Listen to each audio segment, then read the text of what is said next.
Tumatawag si Crush. Hello? Hello, good morning. Oh, napatawag ka. Tatanong ko lang sana kung nagawa mo na yung assignment natin. May assignment tayo? Oo, yung sa libro, tignan mo. Sige. Nakita mo na? Ang dali lang pala eh. Talaga? May sagot ka na ba? Oo, ang sagot ko ay ikaw. Ha? Ba't ako? Kasi tinatanong dito kung ano pangarap ko eh. Di ikaw. Galambingin, kataalaga, ikaw lang ang tatabi. Anak! Anak? Anak, paano ka, anak? Anak, kumising ka! Tulong! Few moments later. Dok, kamusta na po anak ko? Wala na ang anak mo. Ha? Nilipat na namin siya sa ibang kwarto. Ay, kamusta naman siya, Dok? Ikinalulungkot ko pero hindi na magtatagal ang anak mo. Meron na lamang siyang 5.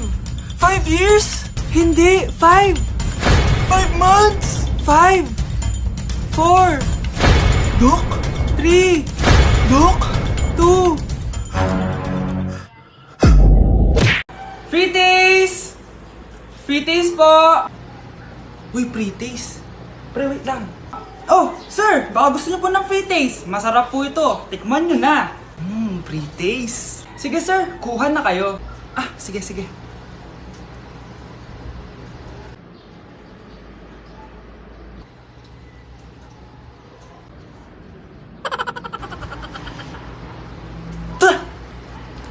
Ba't parang panis? Sir, ganyan talaga mangyayari sa pagkain nyo kapag hindi kayo bumili ng ref na tinda namin. Kaya sir, bili ka na. Buy one, take one. Hi classmates! Ako nga pala si Ashley, ang pinakamayaman at sobrang ganda niyong kaklase. Hi Ashley! Pwede ba tayo maging friends? Ay, sorry, di ako nakikipagkaibigan sa ganyang muka. Ew! Sumanong ugali nito. At least maganda ako. Ikaw? Pangit ba talaga ako? Uy, Scarlett, sabay na tayo kumain ng lunch. Sure, saan? Ako na lang sabay mo kumain, wag na si Scarlett. Ako na bahala sa lunch mo for the whole year. Walang iya ka, Ashley. Aagawin pa sa akin yung crush ko. Sige na, gusto mo bilan pa kita ng car? Car? Sige, sabay na tayo kumain, Ashley. Sorry, Scarlett. Sorry, ako pinili niya. Eat well sa'yo, Bes, payag ka ba nun? Inagawan ka ni Ashley? Ano bang magagawa ko, Bes? Kailangan ko maging blooming. Hay naku, madali lang yung sagot dyan. Try mo tong Garnier Vitamin C Serum. Baka ito na the right one for you at hindi yung crush mo. Tama ka dyan, Bes. Kaso natatakot ako, baka lalo lang ako maging haggard. Don't be afraid to try new things kasi. Malay mo ito na yung sagot para maging fresh ka. Sabi mo yan, OMG, ang fresh na ni Scarlett. Ano kayang ginawa niya? Paano siya naging fresh? Hindi pwede to. Oh, ano ka ngayon, Ashley? Mas fresh na si Scarlett kesa sa'yo. Scarlett, pwede ba tayong sabay kumain ng lunch mamaya? Che! Di na kita kailangan. Sapat na sa akin ng Garnier Vitamin C Serum. Kasi it passes the hashtag Garnier yang check! Humanda ka na, Ashley. This is the beginning of my revenge. Ayoko talaga sa kanya. Bes, ayan siya yung pet peeve mo. Hi! Panira ng araw. Okay, class, break time muna tayo. Hala, naiwan kay bakit kong pagkain. Scarlett, may sobra pa ako. Baka gutom ka na. Talaga? Bibigyan mo ako? Oo, ano ka ba? Gusto ko maging close tayo. Parang bumabait tong pet peeve ko, Hala, may quiz pala tayo. Bes, sabay tayo mag-review mamaya, ha? Naku, sorry, Bes. Kakain kasi kami ng jowa ko mamaya. Di mo ba kaya mag-isa? Ano ba yan? Ako na lang, sabay tayo mag-review. Tsaka, may reviewer din ako dito, Ayan na naman siya. Sure ka? Ako talaga gusto mo kasabay mag-review? Oo naman, ba't naman hindi? Idol nga kita kasi ang talino mo Sige na nga. Okay class, para sa activity natin today, pili kayo ng partner nyo. Best, partner tayo Sorry na best, partner na kasi kami ng baby loves ko Partner na kami ng baby loves ko Tayo na lang yung partner, Scarlett. Ikaw na naman. Buti ka pa, gusto mo ako makapartner. Ayan, perfect! Partner kayo ng pet peeve mo. Ha? Best! Pet peeve mo pala ako? After mo siraan sa amin yan, BFF na kayo ngayon? Samantha!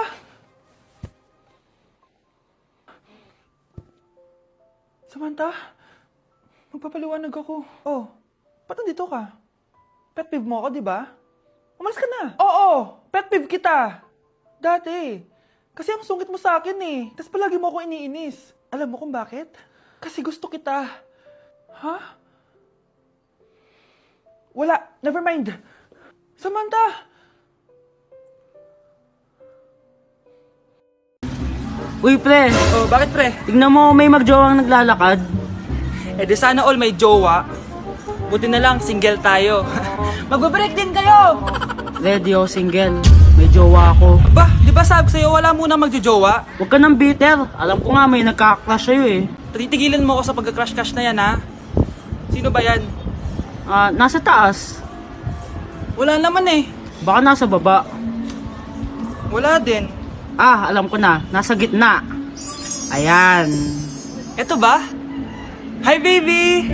Lalambing alaga, ani ko lang ang Nandito ako sa Japan at kakain tayo kasi di ako makatulog guys. Time check 1 AM na. Imbis na natutulog, kakain tayo. Buti na lang talaga sobrang lapit lang ng Family Mart sa hotel namin. Ito yung hotel namin, tapos ito lang yung Family Mart. Diba sobrang lapit? Sobrang daming pwedeng bilhin oh. Daming onigiri oh. Kuha tayo neto, mukhang masarap tong chicken and vegetables. Hindi naman ako sobrang gutom, may mga gusto lang ako itry. Kuha tayo netong favorite kong drink. Try naman natin tong blueberry na flavor. Tapos ganito din yung Yakult nila dito. Actually, pampatulog pala to. Akala ko Yakult talaga siya. Ito muna bibilin ko dito. Hanap tayo ng 7-Eleven. Ito guys, may nahanap ako 7-Eleven. Parang masarap to oh. Mukha siya lasagna. Tikman natin. Dito na lang natin siya kainin sa labas. Parang fantasy din kumain dito sa kalsada nila. Sobrang safe dito sa Japan, promise. Unahin na natin tong sushi. Alam nyo ba, kahit maglakad kayo mag-isa dito, sobrang safe, promise. Walang mga haras sa inyo. Walang kriminal, ganyan. Kaya ang sarap maglakad sa labas kasi alam mong safe ka, di ba? Tapos, sobrang babait pa ng mga Japanese. Swear. Pero sabi naman ng ibang Japanese, parang mas lang nila yon, pero ang totoo, ginajudge ka nila. Pero at least, di ba, mabait sila. Di ka gaya na pumunta ako ng Hong Kong, sobrang sungit ng mga tao, sisigawan ka pa. Kapag may hinahanap ka, talagang tutulungan ka nila. Tapos palagi sila nakasmile. Kaya promise, Japan talaga yung favorite country ko. Last bite. Okay, next natin itong parang lasagna. Guys, sobrang bango. Sobrang sarap ng itsura niya. Tikman na natin. Ang sarap! Ito din yung gusto ko sa Japan. Sobrang sarap ng mga pagkain nila. Like, promise. Wala pa kami natitikman dito sa Japan na hindi masarap. Kaya every time na pupunta talaga kami dito, promise na yon, natataba kami. Pero okay lang, Japan to eh. Alam nyo, minsan, naisip ko na dito na lang kaya kami tumira. Pero ang naririnig ko sa ibang foreigners na nakatira dito, masaya lang daw dito as a tourist. Pero kung dito ka natitira at mag-work, nakaka-depress daw, ganyan nakakalungkot. Kasi sabi nila toxic daw yung work environment dito. Pero ako, kung titira ako dito, gusto ko forever tourist ako. Inumin natin to Yakult na nakakaantok. Last bite! Pabalik na ako ng hotel guys and inumin na natin to favorite nating drink. Medyo malansa siya tas maasim. So yun lang guys, bye! Update sa nawala kong passport. 9 o'clock na ng umaga at literal na wala akong tulog sa kaka-overthink ko. So pupuntahan ko na yung store kung saan ko naiwan yung passport ko. Lord, sana nandun pa. Nag-search ako tapos 10 AM daw sila nagbubukas. So pupunta na tayo doon bago sila magbukas. So naglalakad lang ako papunta sa subway. Nandito na ako sa subway guys and kinakabahan na ako. Hindi ko talaga alam gagawin ko pag wala talaga doon. No, hindi pwede. Makakapag-Japan kami. Kasi sayang yung mga binayad ko, be. Guys, nakasakay na ako. Guys, nandito na tayo. Kinakabahan ako. Tapos naiihi pa ako. Guys, wish me luck, Lord. Please, sana nandun. Nandito na tayo sa Myeongdong, guys. Tapos dun yung papunta dun sa store. Ako lang pala mag-isa ngayon, guys. Hindi ko kasama si Honey Bunch. Solo traveler. Pinapaayos ko kasi siya ng mga gamit. Pag uwi ko dun sa hotel, diretso na kami airport. Ganun. Grabe sa isang katangahan. Sobrang mahal. Mahal maging tanga dito, guys. Wait lang, may napapansin ako. Parang ang fresh ko dito sa Korea.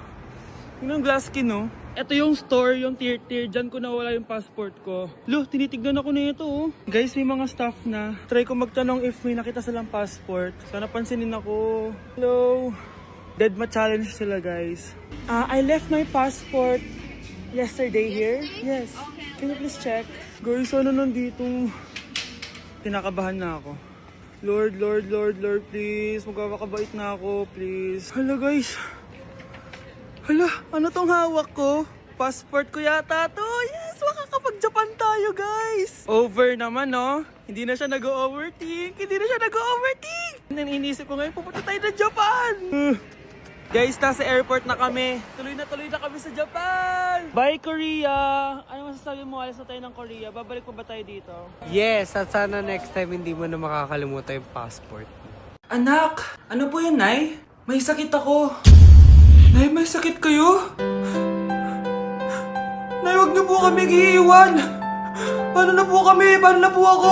Paano na po yung bahay natin? Nay, wag niyo po kami iiwan, Nay.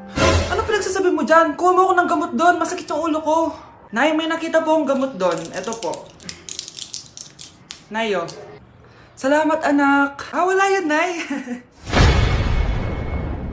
Nay, expired na po pala to. Nay! Nay! Nay! Ang bobo!